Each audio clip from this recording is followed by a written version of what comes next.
Dinosaur के इन बच्चों ने 10 दिनों से खाना नहीं खाया है। उनके पिता ने अपने मुंह की सारी घास उगल दी।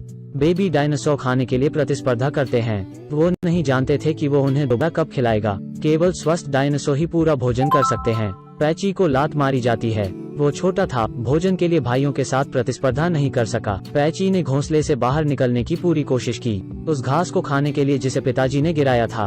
उसके सामने की नन्ही चिड़िया निश्चित रूप से उसे धमकी नहीं दे सकती। जब वह खुशी से खा रहा था, एक ट्रूडन अचानक दिखाई दिया। पैची को उस समय इस बात का अंदाजा भी नहीं था कि वो खतरे में है। ट्रूडन ने एक ही काटने के साथ पैची को आकाश में उठा लिया। वो इस बार किसी और का खाना बनने वाला था। पैची अपने पिता से मदद के लिए चिल्लाया, लेकिन यह ट्रूडन इतनी तेजी से भागा। अचानक एक 200 टन का डायनासोर दिखाई दिया। उसकी काया को देखते हुए वो पैची का पिता होना चाहिए। ट्रूडन को अपनी जान बचाने के लिए पैची को फेंकना पड़ा। पैची को एक झाड़ी में फेंक दिया गया। इसका कान भी बड़े छेद से काट लिया गया था। उसने केवल कुछ कदम उठाए, फिर उसे भोजन करने वाले 3 डायनासोर मिले। इसकी उपस्थिति ने उनका भोजन बर्बाद कर दिया। खाना उनके मुंह तक पहुंच ही गया, इसलिए उन्होंने अपना लक्ष्य बदलकर पैची कर लिया। वो बहुत बदकिस्मत है, बस बच गया लेकिन फिर फंस गया। सौभाग्य से लड़के को बचाने के लिए पैची के पिता फिर से प्रकट हुए। डायनासोर के बच्चे बड़े हो रहे थे। पिताजी उन्हें अपना खाना बनाना सिखा रहे थे। पैची के भाई ने पेड़ को लगभग गिरा दिया।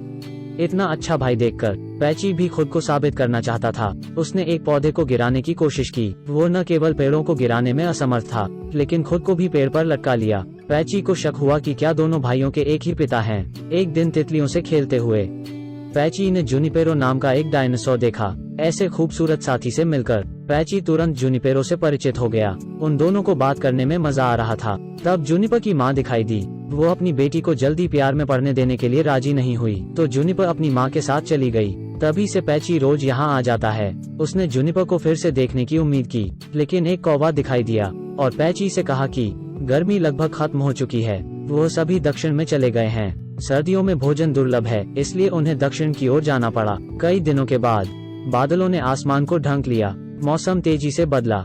गर्मी भीषण थी। बिजली अचानक एक बड़े पेड़ से टकरा गई और आग भड़क उठी। उनके पास आराम करने का समय नहीं था। सब भाग गए, लेकिन बाहर अत्याचारियों से घिरा हुआ था। यह 2 खोए हुए बच्चे कहाँ जाएं? कृपया कोई आए इन 2 खोए हुए बच्चों को बचाएं। टायरानोसोरस उन्हें खाने वाला था। वो अपने पिता के लिए चिल्लाते हुए भाग गए। सौभाग्य से वो छोटे थे, इसलिए वो दरार में छिप सकते थे, लेकिन टायरानोसोरस ने हार नहीं मानी। उसकी दृढ़ निगाहों को देखो। उसने इन दोनों बच्चों को खाने की ठानी। पैची के पिता अत्याचारी को भगाने के लिए दौड़ पड़े। हालांकि यह मामूली चोट थी। टायरानोसोर अभी भी उनके प्राकृतिक दुश्मन थे। पैची बंधुओं ने यह दृश्य देखा। अगले दिन आग बुझ गई। स्कॉलर और पैची अपने पिता को खोजने के लिए दौड़े, लेकिन वो कहीं नहीं मिले। जीवित रहने में सक्षम होने के लिए उन्हें समूह के साथ अपनी यात्रा जारी रखनी थी। इधर पैची फिर से जुनिपर से मिला, वो व्यक्ति जिसे वो पसंद करता था। इस संयोग ने पैची को यात्रा के लिए बहुत उत्साहित किया, लेकिन खतरा फिर आ गया। इस हरे रंग के डायनासोर का वजन लगभग 2 टन था। उसके लिए आसमान में उड़ते हुए डायनासोर का मांस खाना भी हुआ आसान है। वो पैची के साथ डायनासोर के समूह के लिए लक्ष्य बना रहे थे। हरे डायनासोर की एक विशिष्ट शिकार योजना थी। इस स्टेपी पर उसने जो कुछ भी देखा वही उनका भोजन होगा। उसने इन थके हुए शिकार का जमकर पीछा किया और उन्हें डरा दिया। उस समय